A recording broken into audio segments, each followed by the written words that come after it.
Hello guys, this is अनुराग मिश्रा। तो आज हम एमसीक्यू नंबर 8 देखेंगे। तो क्वेश्चन पहले पढ़ लेते हैं। Three identical lamps A B and C and two identical inductive coils L1 and L2 are connected to a DC power supply through a switch as shown in the figure. Initially the switch is closed for a long time and steady state is reach. तो steady state reach हो जाती है। Now the switch S is open. Which of the following statement correctly describe order of the brightness of the bulbs immediately after the switch is open.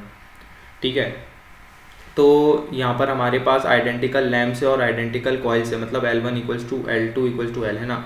तो ये सब identical दे के रखा है हमें, और हम क्या करते हैं, सबसे पहले यहाँ पर स्विच क्लोज कर देते हैं और स्टेडी स्टेट रीच हो जाती है। ठीक है, तो क्या हो रहा होगा, जो हमारा इंडक्टर है उसके अक्रॉस जो पोटेंशियल डिफरेंस होगा वो क्या हो रहा होगा, ज़ीरो रह रहा होगा, और इस इंडक्टर के अक्रॉस भी पोटेंशियल डिफरेंस ज़ीरो होगा after reaching the steady state. मतलब ये इंडक्टर होगा वो अपने थ्रू करंट आसानी से जाने देगा, उसको रजिस्ट नहीं करेगा। As a simple wire, single wire ये बिहेव करेगा, और ये भी सिंपल वायर इस टाइप से बिहेव करेगा। ठीक है, स्टेडी स्टेट कंडीशन रीच होने के बाद। तो मतलब मैं बोल सकता हूँ जो पोटेंशियल डिफरेंस अक्रॉस ए होगा, जो बी होगा, बल्ब अक्रॉस बी होगा, और बल्ब के अक्रॉस सी के अक्रॉस जो होगा, ए बी सी के अक्रॉस जो पोटेंशियल डिफरेंस होगा, तीनों क्या होंगे, इक्वल रहे होंगे। तो जो इससे करंट पास हो रहा होगा, आइडेंटिकल बल्ब होने के कारण जो करंट पास हो रहा होगा वो सेम करंट पास हो रहा होगा। लेट्स से यहाँ से आई करंट पास हो रहा है। ठीक है, तो बैटरी कितना करंट सप्लाई कर रही होगी, तो बैटरी कितना करंट सप्लाई कर रही होगी वो हम यहाँ से देख लेते हैं। जो यहाँ पर आई है, तो यहाँ से कितना करंट जा रहा होगा, इसको दूसरे कलर से लिख देता हूँ, एक मिनट। तो यहाँ से जो करंट ये सिंगल वायर से यहाँ से करंट जो जा रहा होगा वो 2i जा रहा होगा। जंक्शन में लगा लो तुम, यहाँ से i गया होगा। ठीक है, और जो बैटरी सप्लाई कर रही होगी वो हमारा 3i करंट सप्लाई कर रही होगी। इतनी बात तो मैं समझ में आ गई। ये स्टेडी स्टेट कंडीशन की बात हो गई। अब क्या हो रहा है,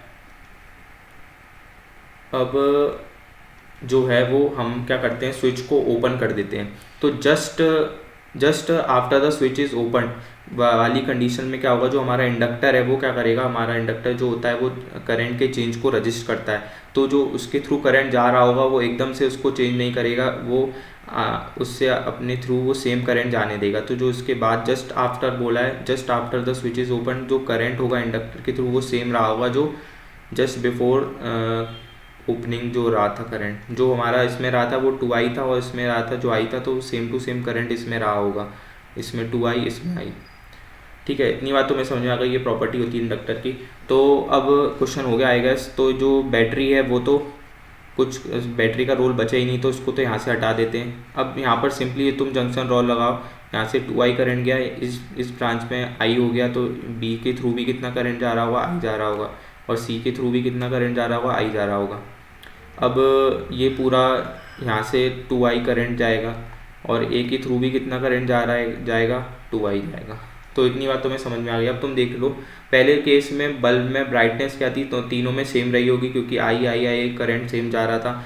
अब इस सेकेंड केस में just after the switch is open में के केस में जो हमारा ए है उसके अक्रॉस करंट चेंज हो रहा है, 2i हो जा रहा है, और जो बी है और सी है उसके करंट, तो उसके अक्रॉस करंट जो हो रहा है वो हमारा आई हो रहा है। ठीक है, तो फिर तो मैं बोल सकता हूँ यहाँ से जो ब्राइटनेस कहीं ना कहीं ए की सडनली इंक्रीज़ हुई है, और बी और सी की ब्राइटनेस तो सेम है क्योंकि सेम करंट इसमें जो पहले फ्लो हो रहा था वही सेम करंट फ्लो हो रहा है। तो यहाँ से तुम ऑप्शन अगर ए देखोगे, brightness of the A is suddenly increases but brightness of B and C remain unchanged. ठीक है, तो ये इजी सा क्वेश्चन था। आई होप तुम्हें इसका सोल्यूशन समझ में आ गया होगा। Thank you.